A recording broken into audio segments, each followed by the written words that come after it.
2022 मायथाइनि जानुवारि दाननि जिहेतु जोङो 23-25 सानथामनि हाबाफारि दंमोन। दिनै जों नैथि साननि नैथि फारिलाइयाव फिरफिला बिफिन दंमोन। आं फिरफिला बिलिरनायाव बेखौनो बुंनो सानदों जे जोंनि जिहेतु धोरोम आफादनि दुलाराय ब्रह्म धर्म आफादनि जिहेतु लक्ष्य थांखि बेफोर जाहाथे जोंनि बे पुर्ण ब्रह्मनि अननायाव जाफुंसारथों आरो लोगोसे जोंनि जिहेतु इउनिटि बे इउनिटिया गासैबो गोसारनानै बुहुमाव गोसारथों बेखौ आं खावलायनाय थाबाय।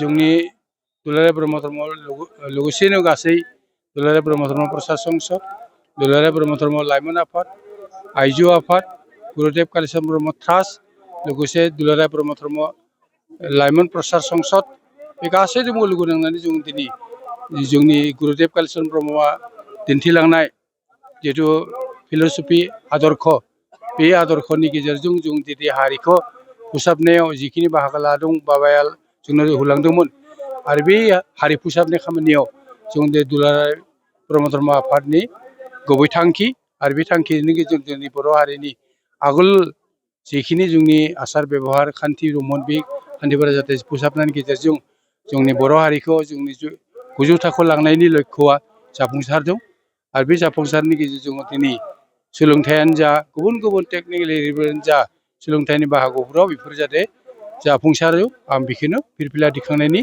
बे आयदानि गेजेराव रायजो आइ बाबामोनखौ खावलायनो थाबाय आरो। बे गोथार बुब्लियावनो दिनै गुरुदेव कालिचरन ब्रह्मनि मुसुखायाव बिबार बावदों।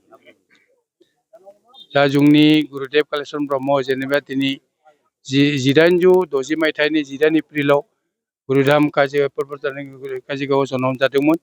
बे बाबाया 45 बोसोरनि उनाव जिहेतु बे बाबाया मा जाबाय जोंनि शास्त्र गियाननि बाहागोनि 6 गां शास्त्र लेखा दङ। बिनि मादाव सारन्ति क्रियाखौ मोनदोंमोन आरो बे सारन्ति क्रियायाव जेखिनि फारिलाइ दङ बे फारिलाइफोरखौ नारजिरनानै बाबाया जेखिनि बर' हारिखौ फोसाबनाय बै समनि दिनैफ्राय 200 बोसोरनि सिगां जिखिनि जोंनि बर' हारिखौ निर्यातन खालामदोंमोन गुबुन गुबुन हारिफोरा जों दिनै ओंखारनो हायामोन। हटेल बायदिसिनाफोराव बा फरायसालिफोराव फरायसालिमाफोराव थांनायाव जोंनि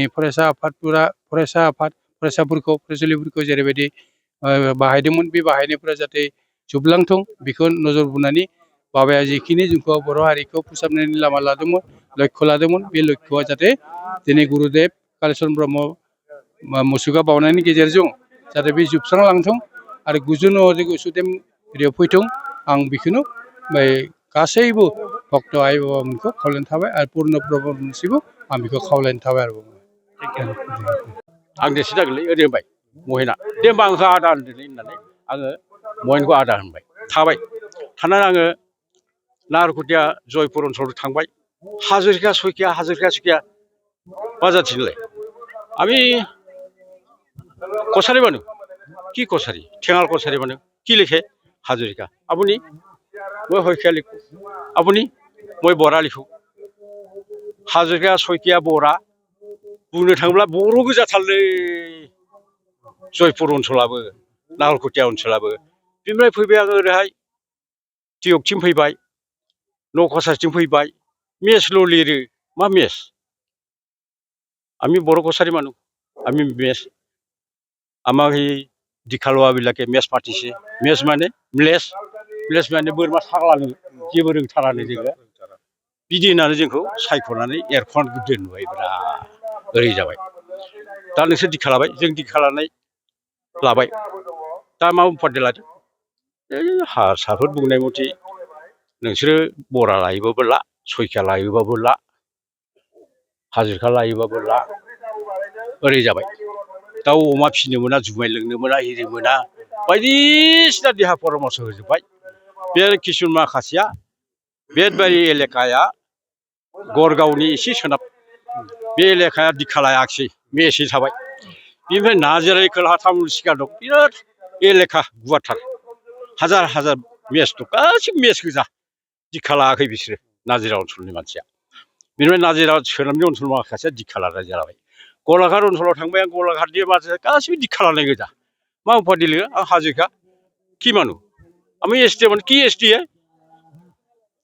আমি ঠেঙাল কছাৰী মানুহ ঠেঙাল কছাৰীবিলাকে বৰা লিখে নেকি হাজৰিকা লিখে নেকি শইকীয়া লিখে নেকি কি কৰিম তাৰমানে দীক্ষা ল'লো যেতিয়া গুৰুৰ কথাটো মানবাই লাগিব ঘৰ ক'ত মোৰ নুমলীগড়ত নুমলীগড়नि मानसिखौ लोगो मोनबाय गासिबो बिनिजोब आंबो नुमलीगड़ाव थाबोबाय बरा शइकिया गोजा लिरबाय गलाघाटआव बरा शइकिया गोजा लिरो ओरै थाङै थाङै उइदिन bracket Thengal Kachari caste certificate बावबाय কি লিখে हाजरिका उइदिन ब्रेकेट ঠেঙাল कछारी होमबासो एसटिआव गोलैलायबायना बेबायदि जाजोबनानै बर'आ जोबलांजोब्बायलै सानजाहा बर'आ जोबलांजोब्बाय एकदम रत्नेश्वर ब्रह्म आंनि नामा फिसौसे फिसाला दुइसिन 3 नम्बर फिसालानि फिसाला गेदेर आं